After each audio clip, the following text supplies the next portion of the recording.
If you want to get away from it all, and I mean really get away from everything including cell phone service, have we got a deal for you.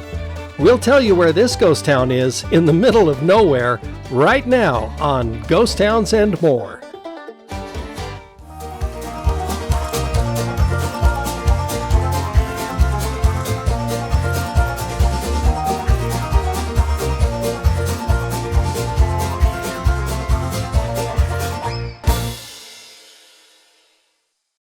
Deep in the Death Valley region of Southern California at the base of the Panamint Mountains is a ghost town whose remoteness was attractive to fugitives who wanted to escape the law.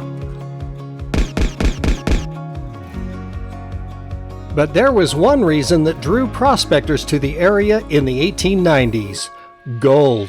The prospect of gaining wealth from gold mining was enough to motivate some miners to come, even if the summer temperatures of the area reached 120 degrees Fahrenheit.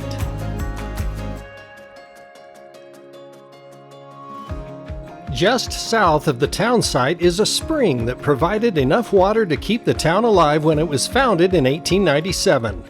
One of the first immigrants was George Riggins from Australia. He named this new town Ballarat after a highly successful gold mining district in his native land, perhaps hoping the name would offer some similar luck to this isolated location. Mining operations started up in the Ratcliffe mine just east of town in the canyon. Eager and hardy miners came to the town and the population rose to about 500. Ballarat prospered enough to have 3 hotels, a post office, a Wells Fargo station, a jail, a school, and most important to the miners, 7 saloons. The town was noteworthy for never having a church.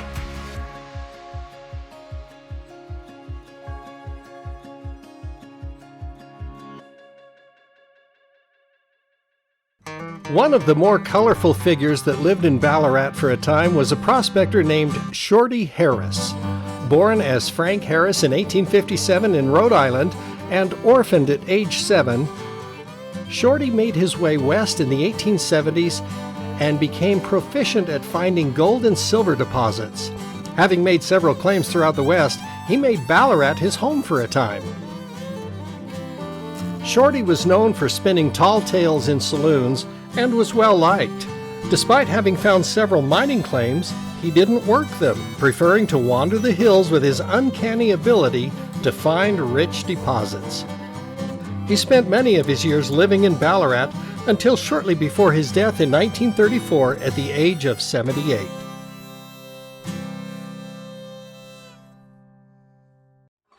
The mine at Ballarat was a good producer of gold, extracting an estimated 15,000 tons of gold ore over a period of roughly 6 years. When the gold veins became fewer, the mines began to play out and the Ratcliffe mine shut down beginning in 1903. The miners and their families soon began to pack up and leave as the town's population dropped. The post office was still viable in the dying community, but eventually closed in 1917.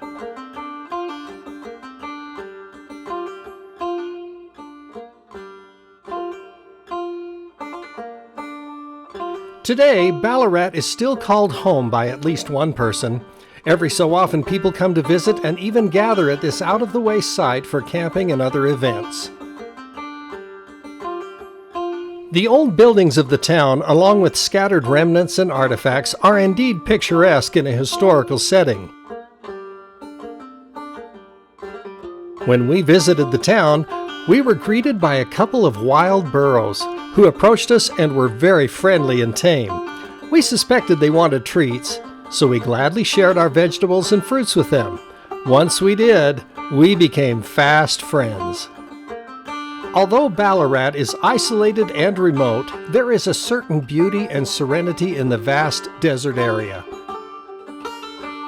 On the roads approaching the valley, the views are spectacular and the geography on the outskirts of the region is fascinating. Ballarat is a great place to visit and explore during the cooler months of the year.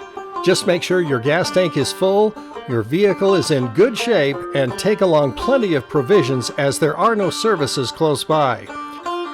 There is a lot to see and experience in this very unique ghost town.